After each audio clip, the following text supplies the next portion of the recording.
Listen, children of Africa. Let the drums speak tonight.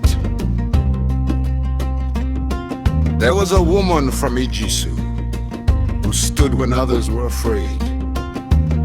They came for the golden stool, but she said, never. Her name was...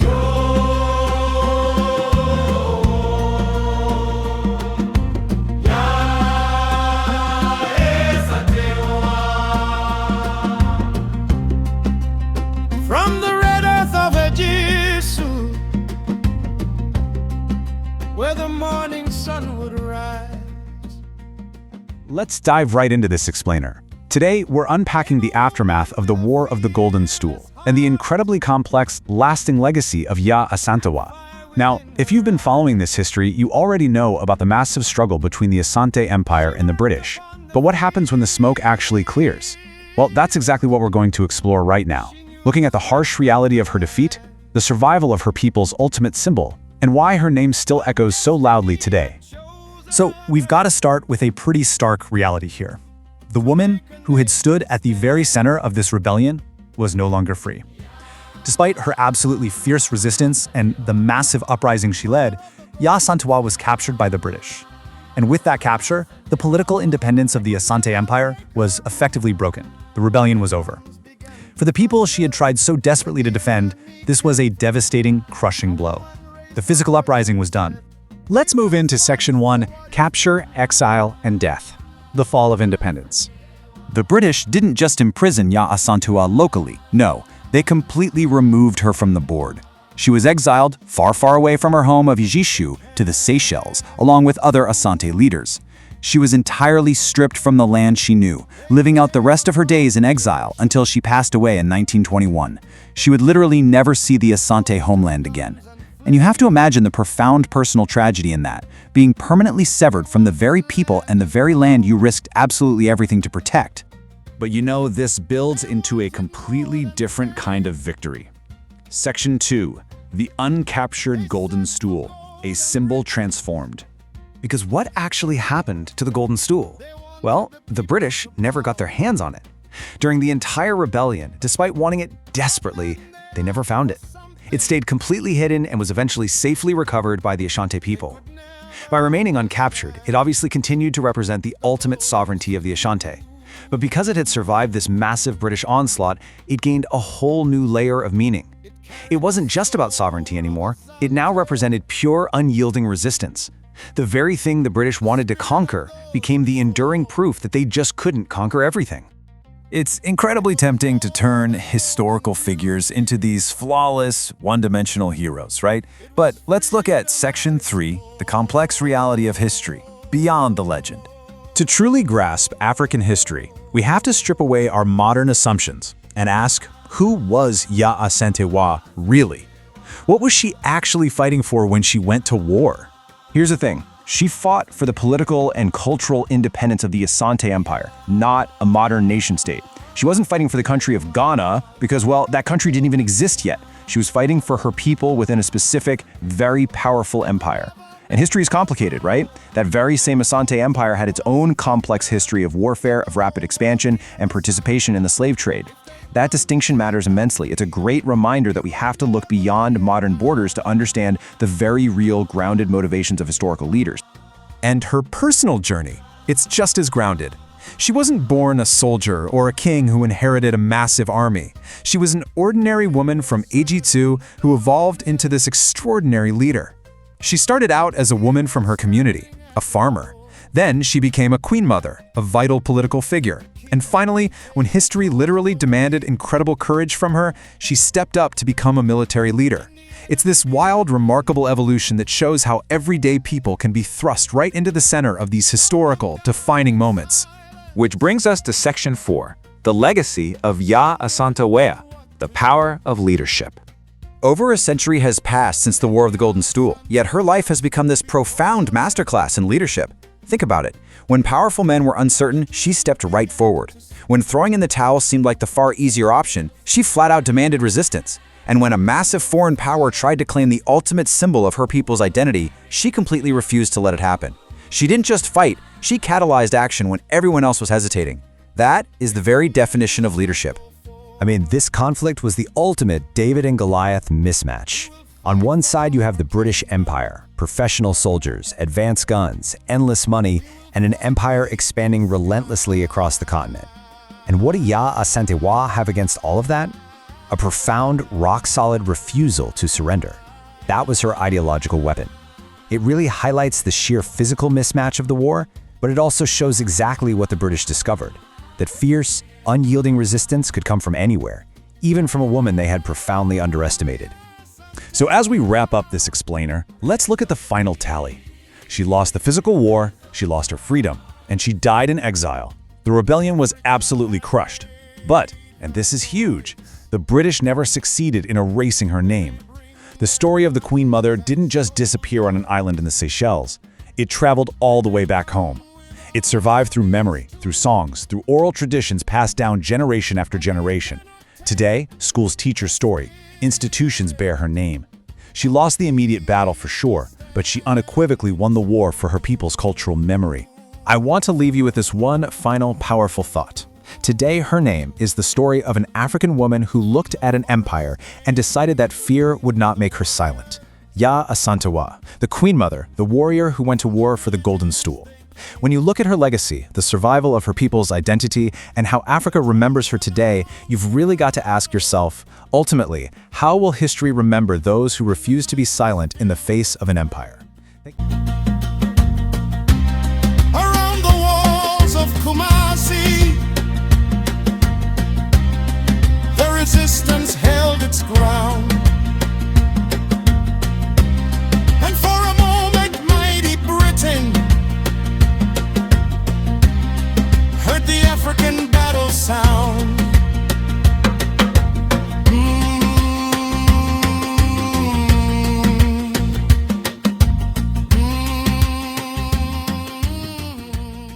I want you to imagine, just for a second, the sheer audacity of a foreign power marching right into your homeland and demanding the very soul of your nation.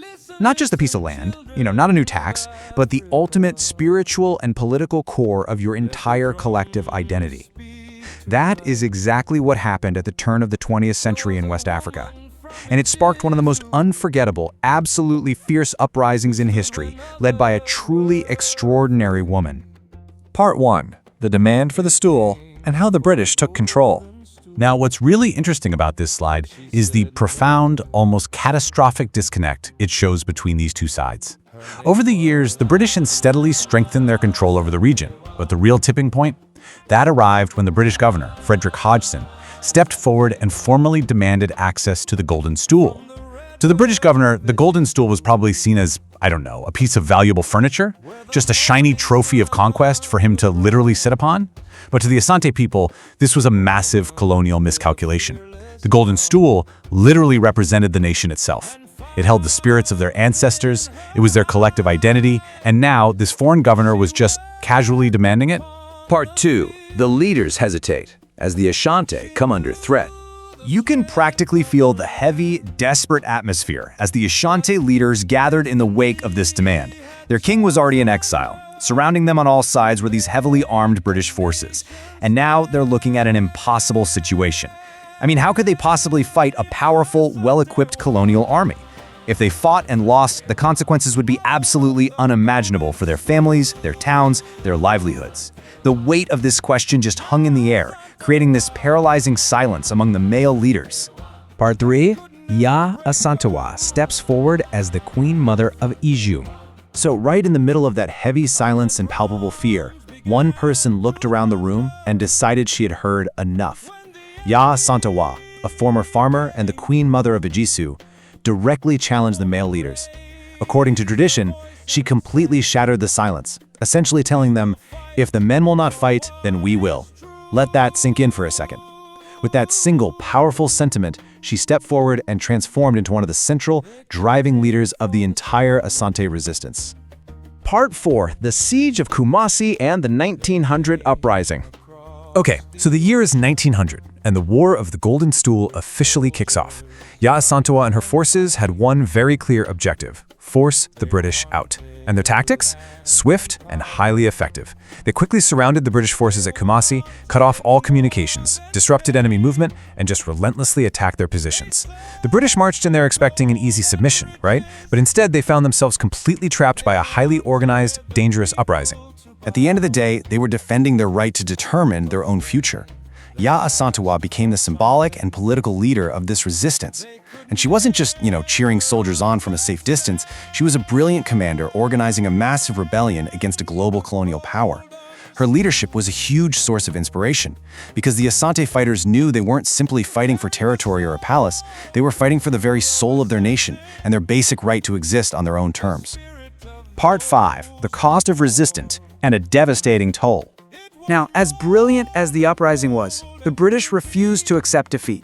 They brought in massive reinforcements and vastly superior military resources. Wars are often remembered through the names of generals, but it is always the ordinary people who pay the ultimate price. This conflict brought widespread destruction. Communities suffered terribly. People were displaced from their homes. Food became incredibly difficult to obtain, and families were completely torn apart. Despite Ya Asantewaa fighting absolutely relentlessly, the overwhelming British resources eventually turned the tide, and the Asante resistance was defeated. Which leaves us with this final thought. When facing overwhelming odds and even ultimate defeat, what is the true value of defending a nation's soul? Look, Ya Asantewaa and the Ashanti people lost the military battle, for sure, but they boldly defended their spiritual identity and their dignity against impossible odds.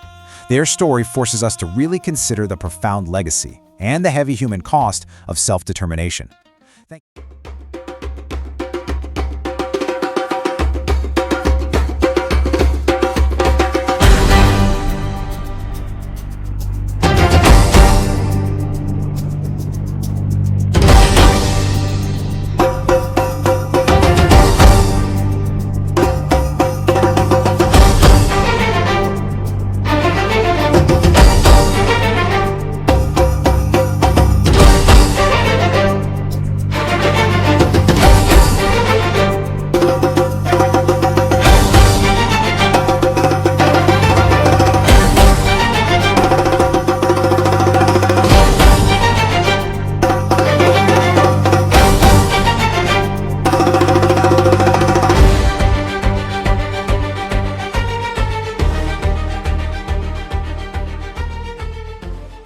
Dense, vibrant forests of West Africa in the late 19th century. We're looking at an incredible story of resistance, a massive clash of empires, and a queen mother who literally took on the might of the British military. So let's get focused, because this is an absolute masterclass in leadership. Now, before the modern nation of Ghana even existed, before the British arrived on these shores and boldly labeled the whole region the Gold Coast just to extract its vast wealth, there was this thriving civilization already deeply rooted right there in the forest. You see, it's pretty easy to look back at history through the lens of our modern borders, but doing that completely strips away the true gravity of what was there long, long before European maps were ever drawn. What was there was the Ashanti Empire, and it's absolutely vital for us to understand that we are not talking about some small, disconnected collection of villages here. Not at all. The Ashanti Empire was a deeply sophisticated political and military powerhouse. Its influence stretched massively across southern Ghana, all operating out of this bustling, architecturally rich capital city called Kumasi. We're talking about an empire with complex trade routes spanning the continent, a highly organized government, a booming economy built on golden agriculture, and a military structure that absolutely demanded respect from anyone who crossed its path. Okay, let's dive into this. Section 1. The powerful Asante Empire, a sophisticated force in West Africa. Section 2. Soul of the nation, more than a throne. Right, so at the very heart of this empire's authority stood something entirely unique: the Golden Stool. To the Ashanti, you have to understand this wasn't just a physical object. It wasn't just some fancy piece of furniture for a king to sit on. It was believed to literally contain the Sunsum, that is, the actual spirit and soul of the Ashanti people. It represented their deep, intergenerational unity and their absolute sovereignty.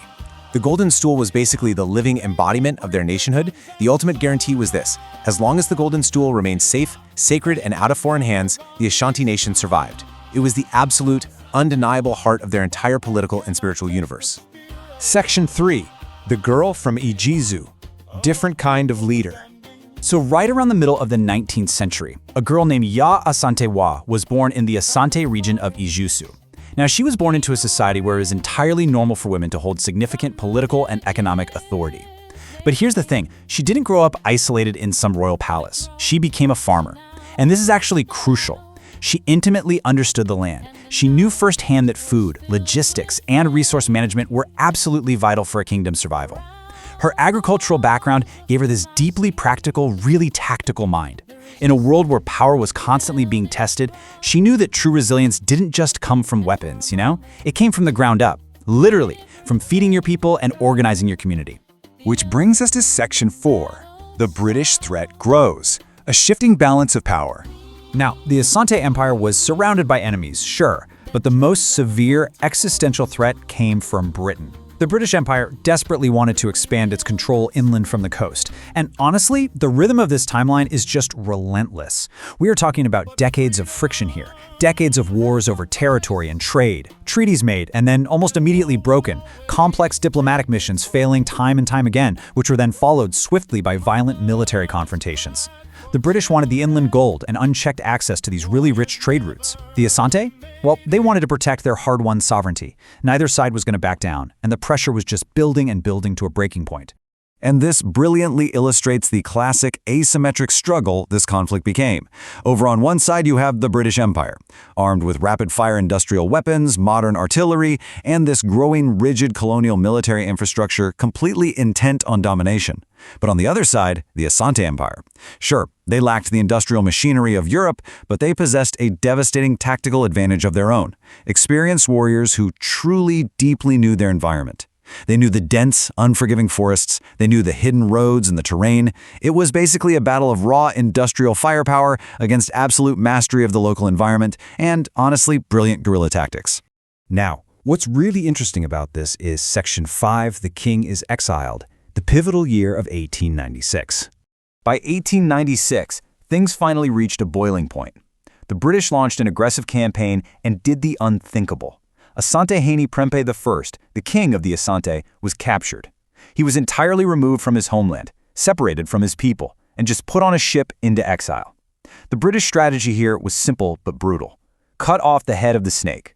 They firmly believed this devastating psychological blow would shatter the empire's morale, totally paralyze its defenders, and force an immediate, unquestioning surrender without dragging them into a massive, drawn-out war. So, that begs the question. Did removing the king actually weaken the Asante? Well, the British certainly believed it did. They looked at the situation through the lens of their own hierarchical systems and just assumed the empire would easily crumble into chaos and submission. But in reality, the colonizing forces had made a dangerous, fundamental, and frankly, a massive structural miscalculation about the enemy they were facing. You see, the British entirely underestimated the true political architecture of the Asante people. This kingdom was not simply some top-down dictatorship, with one man sitting all alone on a throne. Not at all. It was a vast, highly resilient, decentralized network of deep leadership. Power actually flowed through regional chiefs, highly influential queen mothers, extended matrilineal families, and deeply rooted local communities. So by removing the king, the British didn't actually destroy the leadership. No, they just activated a secondary, incredibly potent network of power that they hadn't even realized existed in the first place. Which leads us right into Section 6. The Queen Mother rises, stepping into the power vacuum. This massive British underestimation, their sheer ignorance of how Asante power truly functioned, is exactly what paved the way for an unexpected champion. When the male chiefs hesitated in the face of British guns, when the king was gone and fear was spreading like wildfire, it was a farmer, a queen mother, who stepped up to rally an entire nation to war, Ya Asantewa. As we wrap up this explainer, I really want to leave you with this one thought. Think about it. How radically does history change when an expanding empire fatally underestimates the political power, the intellect, and the sheer will of a woman? Think about that for a second and keep exploring.